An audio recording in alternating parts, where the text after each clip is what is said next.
The moment I stepped through the front door of the mansion I'd bought for my daughter Rebecca, I knew something was horribly wrong. The silence hit me first, not the peaceful quiet of a well-maintained home, but the eerie stillness of abandonment and despair. The Italian marble floors I'd personally selected were scuffed and stained. The crystal chandelier that had cost me 3 months of my pension hung crooked, several pieces missing. Fresh gouges marred the mahogany banister I'd run my hands along with such pride just 6 months earlier.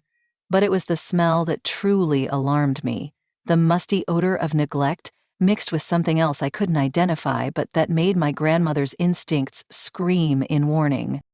If you've ever given everything for your children only to watch someone destroy it, you'll understand why I need to share this story. If you've ever suspected that the people closest to your family might be the most dangerous ones of all, please subscribe to hear how this nightmare unfolded and how we fought back against predators who wore the mask of family. Because what I discovered that day changed everything I thought I knew about protecting the people I love. I found Rebecca in what used to be the master bedroom, curled up on a bare mattress on the floor. The custom king-size bed I'd surprised her with, solid oak with hand-carved details, was gone. In its place was this thin, stained mattress that looked like it belonged in a college dormitory, not in a room that had once been her sanctuary. My daughter, who had always been vibrant and strong even through her worst grief, looked like a ghost of herself. Rebecca had lost at least 30 pounds since I'd last seen her 2 months ago. Her clothes hung loose on her frame, her hair was unwashed and pulled back in a messy ponytail, and dark circles under her eyes spoke of sleepless nights and constant stress. But it was the state of the house that truly broke my heart. The living room where we'd hosted Rebecca's wedding reception was destroyed. Furniture overturned, family photos smashed on the floor, wine stains on the cream-colored walls that had taken weeks to get just right. The kitchen I'd designed specifically for Rebecca's love of cooking was a disaster zone of dirty dishes, broken appliances, and cabinet doors hanging off their hinges. "Rebecca, honey, what happened here?" I asked, kneeling beside the mattress where she lay crying. When she looked up at me, the fear in her eyes made my blood run cold. This wasn't just sadness or exhaustion. This was the look of someone living in terror. I'm not supposed to talk about it," she whispered, glancing nervously at the bedroom door. "They don't like it when I complain. Gladys says I should be grateful they're helping me manage everything because I'm clearly not capable of handling such a big responsibility." "Who's Gladys?" I demanded. "Rebecca, this is your house. I bought this for you and Timothy. Who's telling you what you can and can't do in your own home?" "I haven't eaten a real meal in 3 days," Rebecca admitted, her voice barely audible. "Gladys controls the grocery money now. She says I was wasting food and buying things we don't need. I have to ask permission to eat anything in the kitchen, and lately she's been saying I look like I need to lose weight anyway." That's when I realized my daughter wasn't just living in a damaged house. She was living in a prison. As Rebecca spoke, I began to truly see the extent of the destruction around us. This wasn't the result of accidents or normal wear and tear. This was deliberate. Someone had systematically destroyed the beautiful home I'd created for my daughter's fresh start, and they were systematically destroying Rebecca herself. "It's not that bad, Mom," Rebecca said quickly, seeing the fury building in my eyes. "Harrison's family is they have strong opinions about how things should be done. They're trying to help. Gladys says the house was too fancy for our real needs anyway, and she's probably right." But I wasn't listening to my daughter's attempts to normalize this nightmare. I was calculating how quickly I could drive back to town, how fast I could contact my attorney, and exactly what it was going to take to save Rebecca from whatever evil had taken root in the home I'd bought to protect her. That day I knew something was terribly wrong, but I had no idea how deep this nightmare went, or how far I'd have to go to get my daughter back. To understand how we ended up in this nightmare, I need to take you back 18 months earlier, to what I thought was one of the happiest days of my life. I was 73 years old, sitting in my financial advisor's office, signing papers that would drain my retirement savings but fulfill a dream I'd carried for decades. Rebecca had been through hell. Her first husband, Michael, died in a construction accident when Timothy was only 4 years old. I watched my strong, independent daughter crumble under the weight of sudden single motherhood, crushing debt from medical bills, and the kind of grief that steals your breath in the middle of ordinary moments. She'd been living in a cramped apartment, working 2 jobs just to keep food on the table, while trying to give Timothy some semblance of stability. The mansion had been on the market for 8 months when I first saw it. 5 bedrooms, 3.5 bathrooms, sitting on 2 acres of pristine land with gardens that took my breath away. It was everything I dreamed of giving Rebecca. Space for Timothy to run and play, rooms for art projects and homework, a kitchen big enough for family gatherings I'd always imagined hosting. I liquidated everything. My pension fund, my savings bonds, even the small inheritance my own mother had left me. My financial advisor tried to talk me out of it, warning about living on Social Security alone, but I didn't care. What good is money sitting in a bank when your child is drowning? The day I handed Rebecca the keys, watching her face transform from confusion to disbelief to pure joy was worth every penny I'd spent.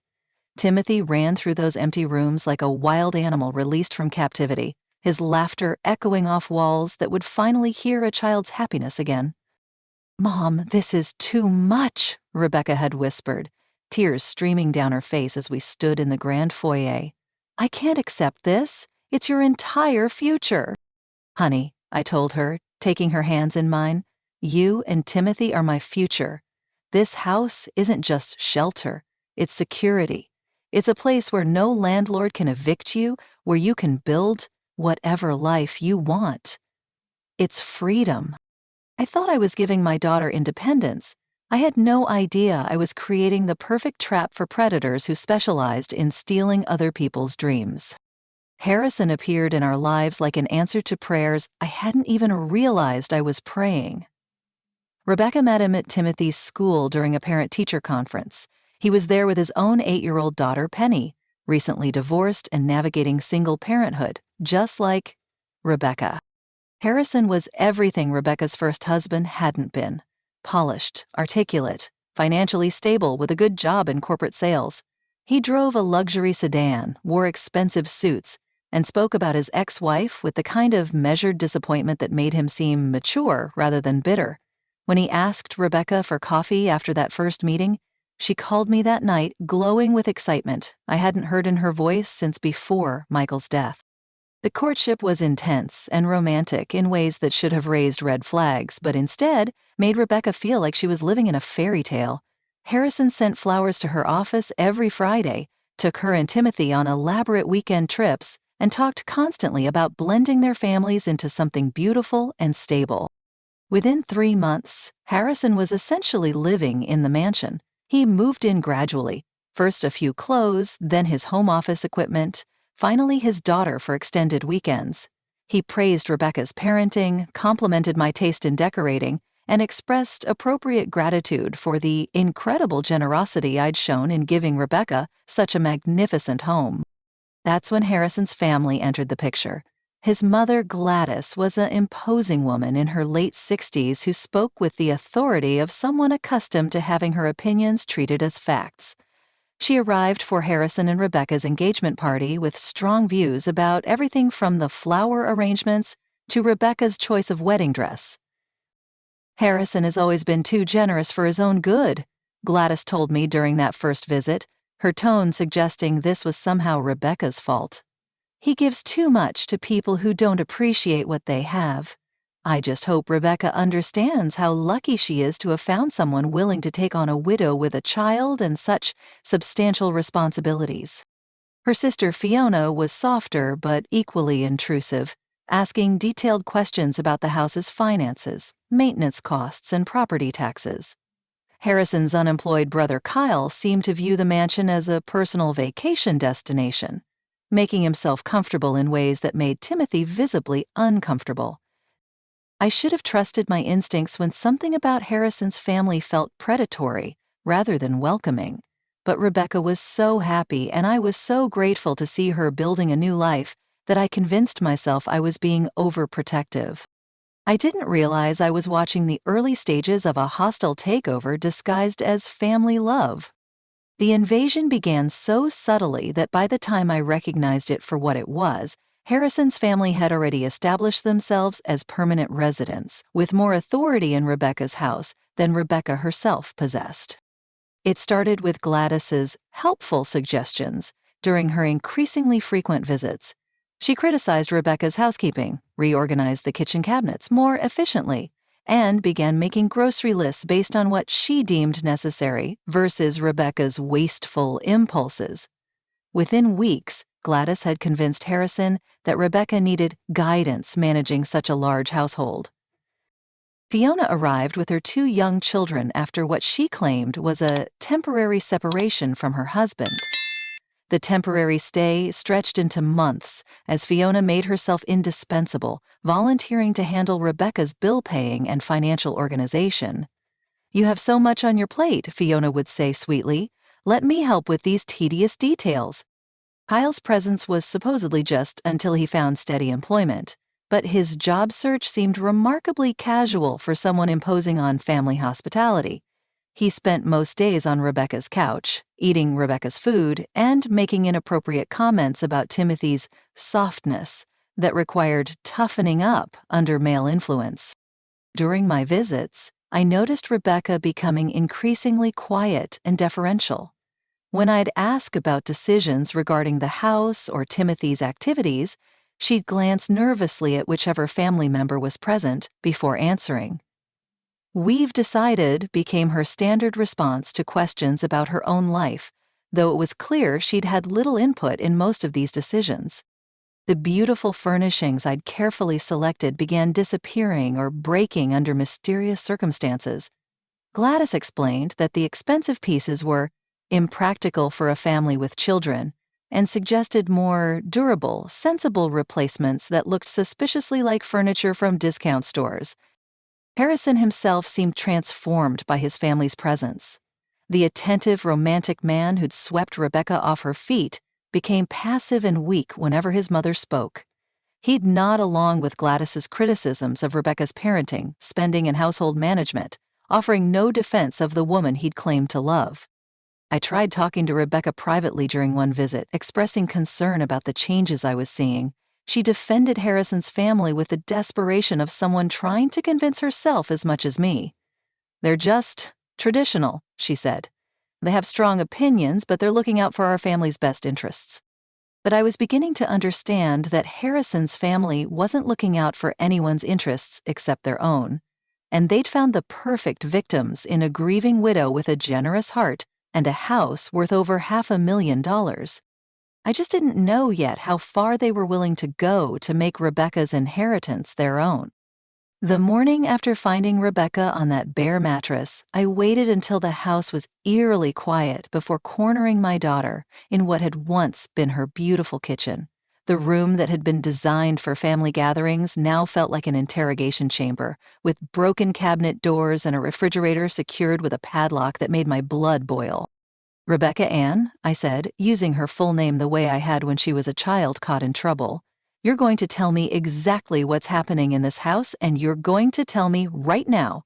I didn't liquidate my entire retirement to watch you live like a prisoner in your own home." Rebecca's eyes darted nervously toward the ceiling, where heavy footsteps suggested Harrison's family was stirring upstairs. "Mom, please keep your voice down," she whispered. "They don't like it when I have dramatic conversations with you." "Gladys says you fill my head with unrealistic expectations about how marriage should work."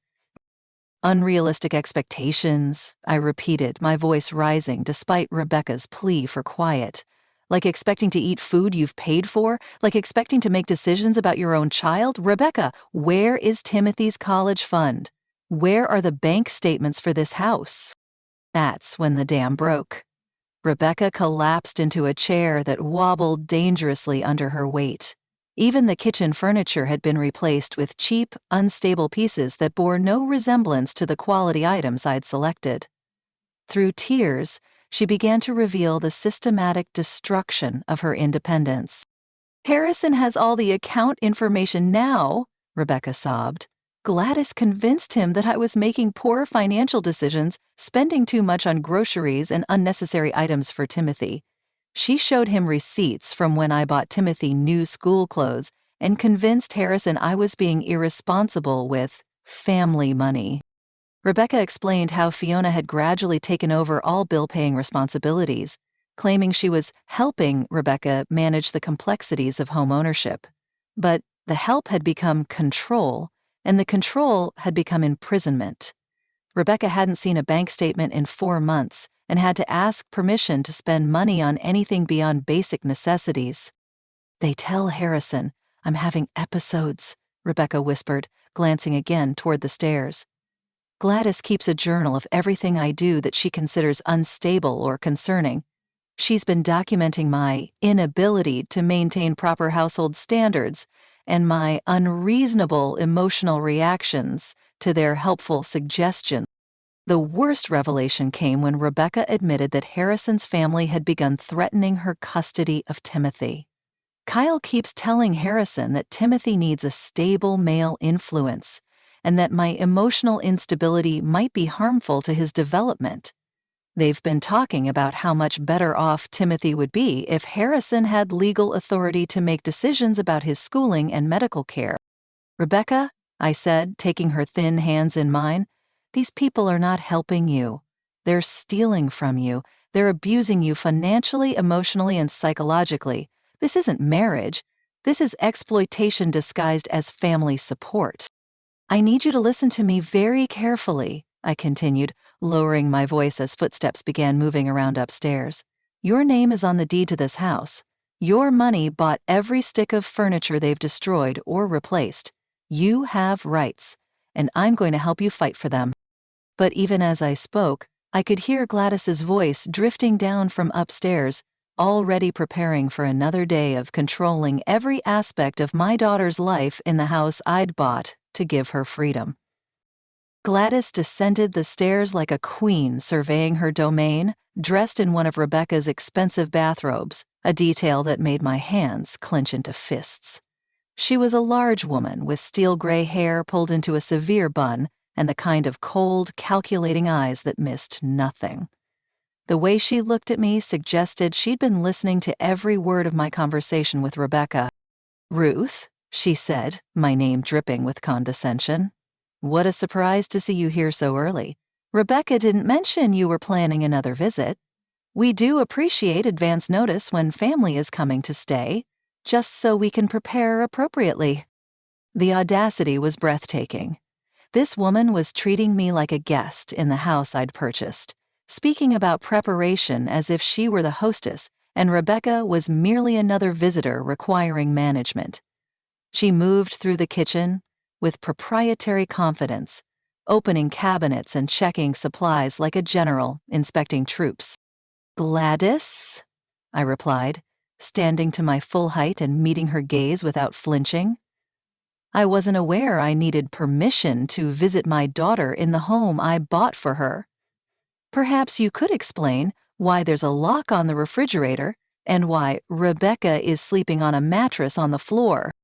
Gladys's smile was all syrup and poison. "Oh, Ruth, I can see Rebecca has been sharing her concerns with you. The poor dear has been struggling so much with the responsibilities of managing such a large property. We've been helping her develop better organizational systems and financial discipline." She opened a notebook, apparently the journal Rebecca had mentioned, and began reading entries about my daughter's supposed failures. Tuesday, Rebecca purchased organic groceries despite family budget constraints. Thursday, Rebecca became emotional when asked to justify entertainment expenses for Timothy. Saturday, Rebecca displayed hostility toward helpful household management suggestions. "You see," Gladys continued, closing the notebook with a snap, "Rebecca has been having difficulties adjusting to married life and blended family responsibilities. Harrison and I have been documenting these incidents because we're concerned about her ability to provide stable leadership for the children in the household." Gladys explained with clinical detachment how they'd helped Rebecca by taking over financial management, household organization, and even meal planning. She spoke about my daughter like she was a child requiring constant supervision, using language designed to make their control sound like compassionate intervention. "What you're describing," I said, my voice deadly calm, "is financial abuse, emotional manipulation, and systematic isolation. This is Rebecca's house, purchased with my money, and you have no legal authority to control any aspect of her life or finances." For the first time, Gladys's mask slipped slightly. "Legal authority can be arranged," she said coldly, "if it becomes necessary for the children's welfare." Rebecca's emotional instability has been well documented, and Harrison is deeply concerned about her ability to make rational decisions regarding the family's future. The threat was clear and chilling. Gladys was suggesting they could have Rebecca declared incompetent, giving Harrison legal control over both Timothy and the house. She spoke with the confidence of someone who'd researched exactly how to steal another woman's life while appearing to act in everyone's best interests. That's when I realized this wasn't dysfunction or family conflict. This was a calculated conspiracy to steal my daughter's inheritance and destroy her independence, orchestrated by a woman who viewed kindness as weakness and generosity as opportunity. "You want to talk about documentation?" I said, pulling out my phone and beginning to record. "Let's document how you've destroyed my daughter's property, stolen her financial independence, and threatened her custody of her own child. Let's document how you're wearing her clothes and eating her food while treating her like a servant in her own home." Gladys's face transformed with rage that she'd clearly been suppressing for months. "You interfering old woman," she snarled, all pretense of civility evaporating. "You think you can waltz in here and undermine the stable family structure we've worked so hard to create? Rebecca was a mess when Harrison found her, a broke widow with no idea how to manage real responsibilities." As if summoned by their mother's raised voice, Fiona and Kyle appeared in the kitchen, flanking Gladys like soldiers rallying to their general. Fiona wore Rebecca's jewelry, and Kyle had the audacity to open the locked refrigerator with a key he pulled from his pocket, helping himself to food while glaring at me with open hostility. "This is our home now," Fiona declared with breathtaking arrogance. "We've invested months in making this household functional and stable. Harrison finally has a real family support system, instead of depending on a woman who can't even keep house properly or manage basic finances." Kyle, emboldened by his sister's support, stepped closer with the kind of intimidation tactics that probably worked on Rebecca, but only made me more determined. "You need to understand something, old lady," he said, his voice low and menacing. "Rebecca signed papers giving Harrison authority over household decisions. She can't just change her mind because her mommy doesn't like how we do things." "What papers?" I demanded, turning to Rebecca, who had been cowering in the corner. "Rebecca, what papers did they make you sign?" "They said it was just to make Harrison feel more secure about helping with the mortgage and bills," Rebecca whispered.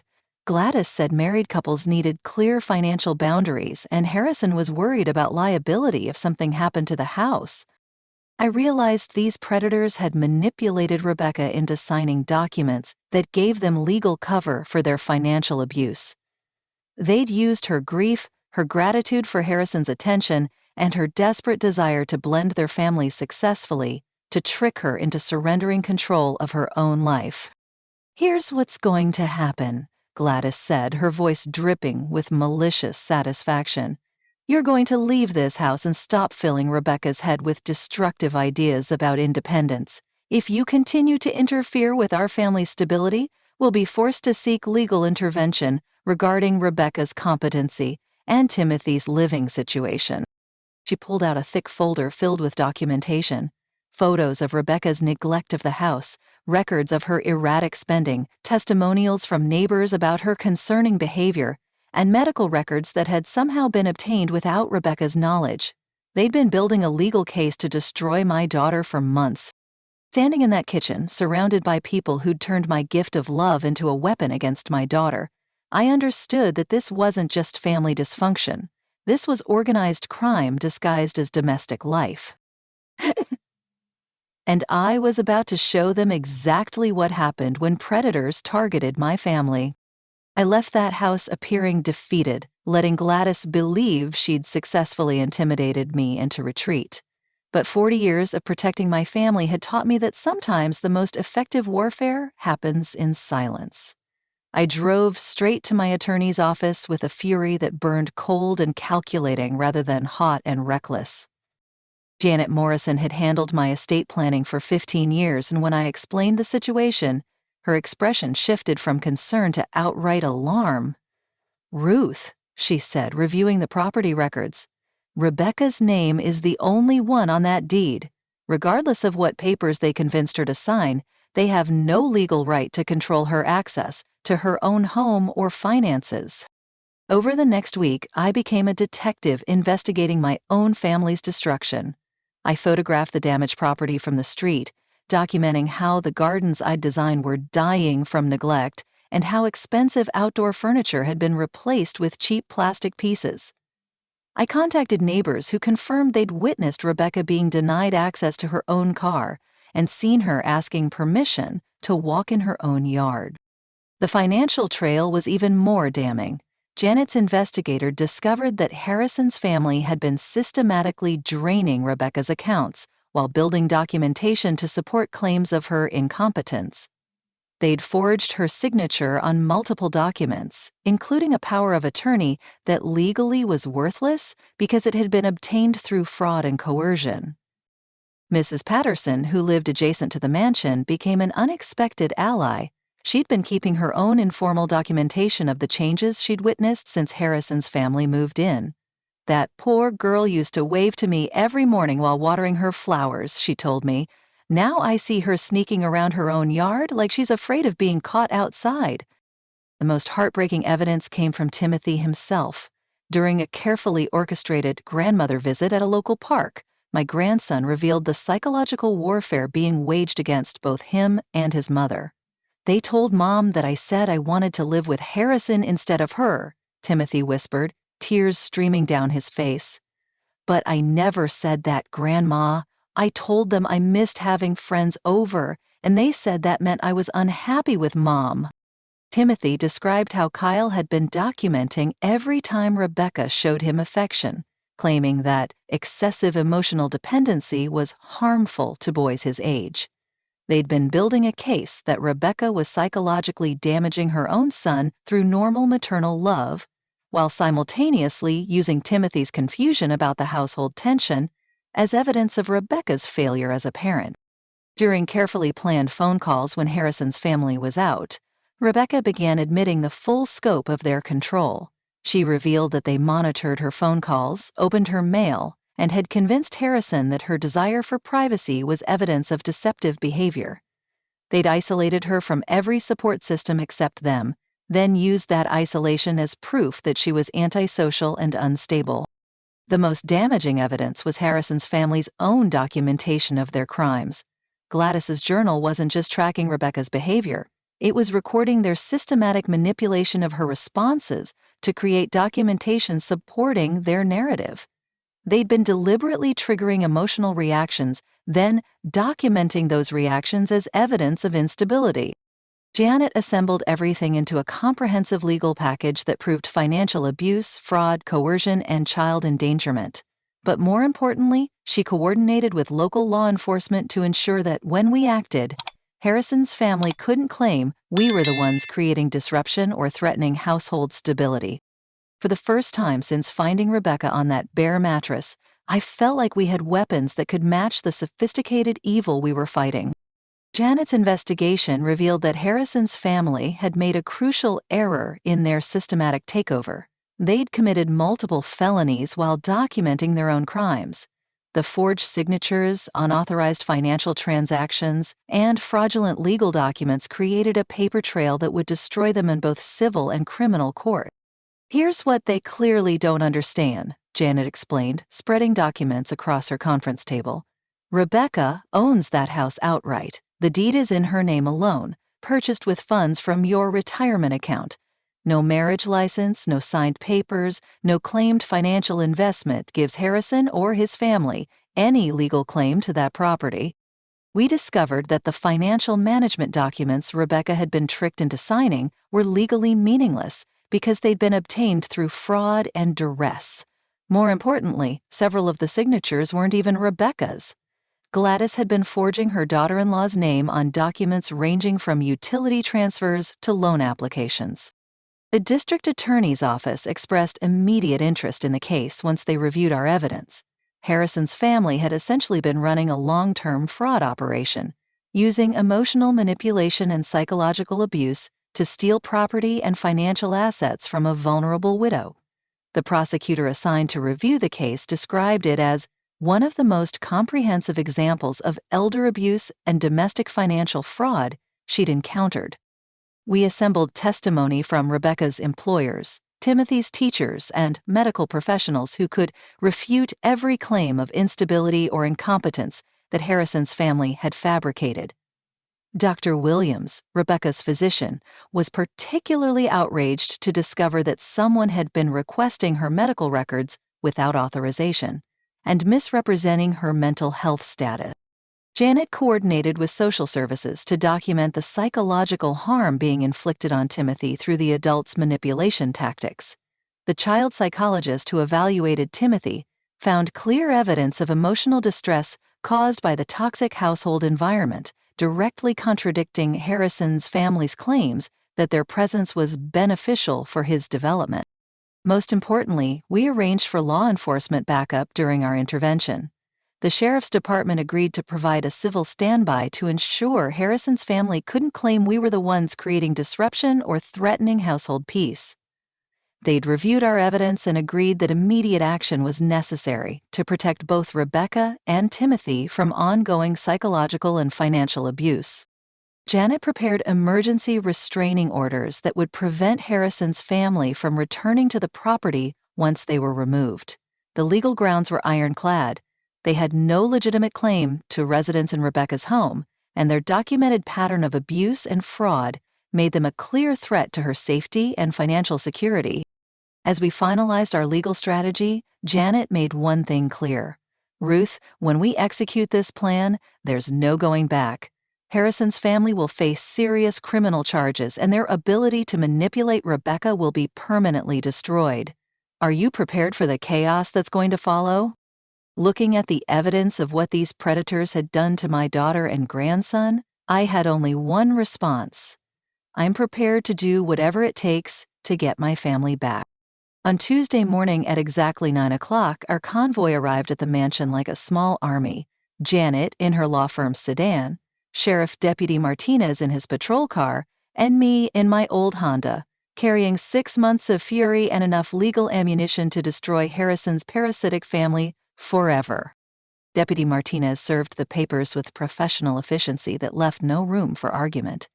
Harrison Fletcher, Gladys Fletcher, Fiona Fletcher, and Kyle Fletcher, he announced as the family gathered in the living room, you are hereby served with immediate eviction notices. You have 48 hours to remove your personal belongings from this property. Gladys's reaction was everything I'd expected and more. She flew into a fury that revealed the calculating predator beneath her carefully maintained facade of concerned matriarch. "This is our home," she screamed, waving the eviction papers like weapons. "We've invested months in creating stability here. Rebecca signed legal documents giving us authority." Janet's response was ice-cold and devastating. "Mrs. Fletcher, the documents your family obtained through fraud and coercion have no legal standing. Rebecca Fletcher is the sole owner of this property, and she has every right to determine who resides here. Your family's unauthorized control of her finances constitutes criminal fraud." When Janet opened her briefcase and began displaying photographs of the property damage, financial records of the stolen money, and recordings of Gladys's threats, the family's arrogance crumbled into panic. Kyle actually tried to destroy some papers he'd been carrying, but Deputy Martinez stopped him, explaining that tampering with evidence was an additional felony charge. The most beautiful moment came when Rebecca finally found her voice. Standing in her own living room with legal protection surrounding her, she looked directly at Gladys and said, "You need to leave my house, now. Take whatever belongs to you and get out of my home." Harrison's response revealed exactly what kind of man he really was. Faced with choosing between his parasitic family and his wife, he chose the people who trained him to view women as resources to be exploited rather than partners to be cherished. "Rebecca, you're making a huge mistake," he said weakly. "My family was only trying to help you become more responsible."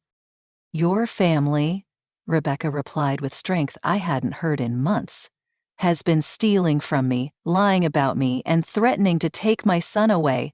Your idea of help is my definition of abuse, and I want all of you out of my life forever." Fiona tried claiming ownership of furniture she'd purchased for the house, but Janet's financial investigation had proven that every item had been bought with Rebecca's stolen money. Kyle attempted to intimidate Timothy one last time, but Deputy Martinez stepped between them with the kind of presence that makes bullies remember their cowards. As the 48-hour countdown began, Janet made the family situation crystal clear. Any attempt to return to this property, contact Rebecca or Timothy, or interfere with their lives will result in immediate arrest and additional charges for violation of restraining orders. The predators who'd spent months systematically destroying my daughter's life were finally being forced to face the consequences of their calculated cruelty. The 48 hours that followed were like watching my daughter come back from the dead. As Harrison's family packed their belongings under Deputy Martinez's watchful supervision, Rebecca moved through her house with growing amazement, as if seeing her own home for the first time in months. Gladys tried every manipulation tactic in her arsenal during those final hours. She alternated between threats about Rebecca's inevitable breakdown without family support and pathetic attempts to claim ownership of items she'd systematically destroyed or replaced. When she tried to take Rebecca's grandmother's china pieces that had been in our family for 3 generations, Janet intervened with documentation proving the item's provenance and Gladys's theft. Fiona's true nature emerged when she realized they couldn't steal any of Rebecca's valuable possessions.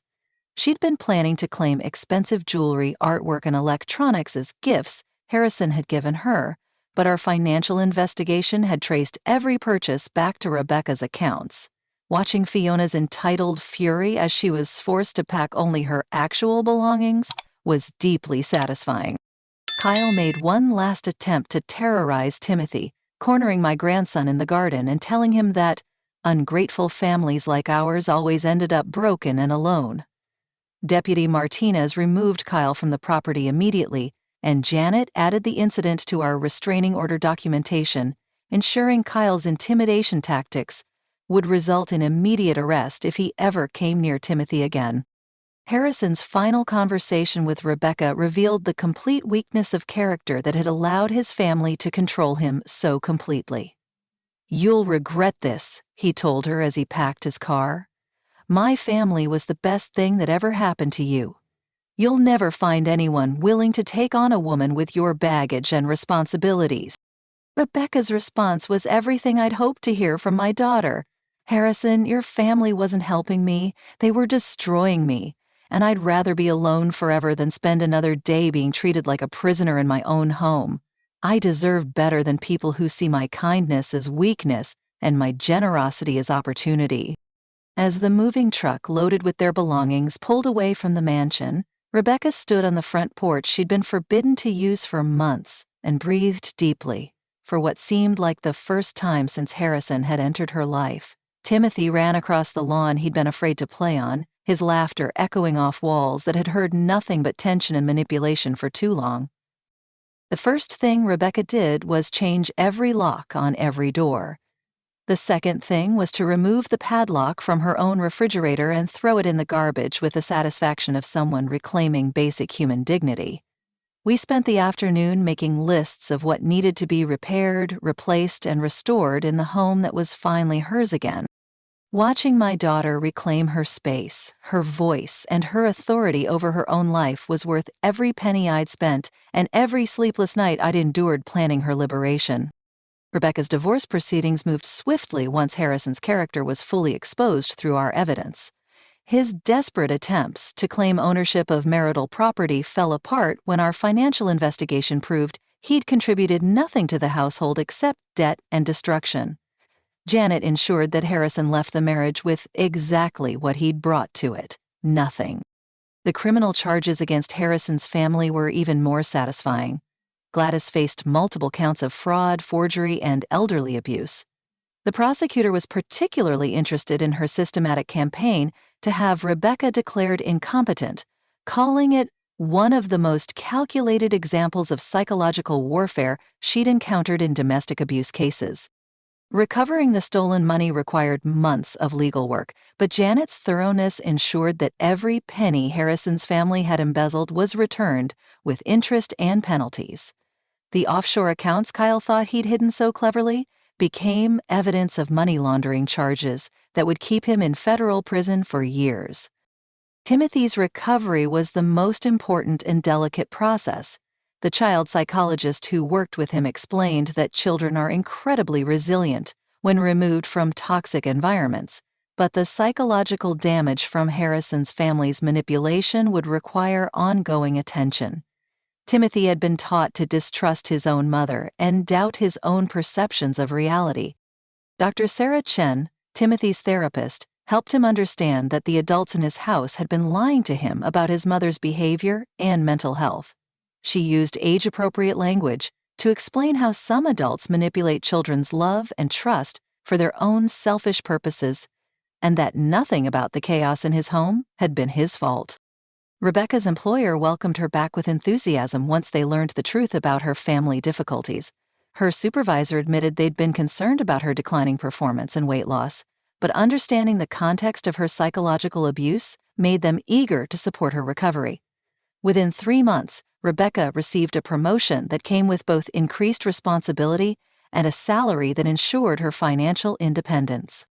The friendships destroyed by Harrison's family's manipulation required more time to rebuild.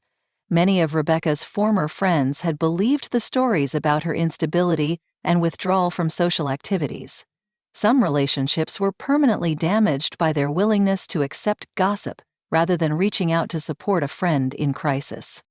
However, the neighbors who'd witnessed Rebecca's transformation from confident homeowner to isolated prisoner became powerful advocates for her recovery. Their testimonials about the changes they'd observed helped establish the timeline of psychological abuse that strengthened our legal case and supported Rebecca's healing process. Freedom from abuse isn't just about removing the abusers. It's about rebuilding every aspect of life that was systematically destroyed by people who weaponized love and trust. 2 years later, as I watch Rebecca and Timothy in the garden we replanted together, I'm struck by how completely they've healed from the nightmare that almost destroyed them. The mansion that was once a prison has become what I always intended it to be: a sanctuary where my daughter and grandson can build whatever life brings them joy. This experience taught me that the most dangerous predators don't break into your home. They're invited in because they understand exactly how to weaponize kindness, generosity, and the human need for connection. Harrison's family succeeded for months because they appeared to be offering support while systematically destroying Rebecca's independence and self-worth. The warning signs were there, but they were disguised as care and concern. When someone tries to isolate you from family and friends, control your finances, or convince you that your instincts are wrong, you're not experiencing love, you're experiencing abuse. Trust your gut when something feels wrong, even if you can't articulate exactly what's happening. Document everything. Keep copies of financial records, maintain relationships with people who knew you before the manipulation began, and never let anyone convince you that seeking help makes you weak or disloyal. The people who truly love you will support your independence, not try to control or diminish it. Most importantly, never underestimate the power of family members who refuse to abandon each other. Rebecca survived because she knew I wouldn't give up on her, and I succeeded because I trusted that my daughter's core strength was still intact beneath the psychological damage. Watching Timothy plant tomatoes in soil where fear once grew, listening to Rebecca laugh without looking over her shoulder, seeing them plan freely for their future.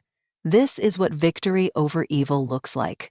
Not dramatic confrontations or instant justice, but the quiet restoration of normal life, normal choices, and normal joy.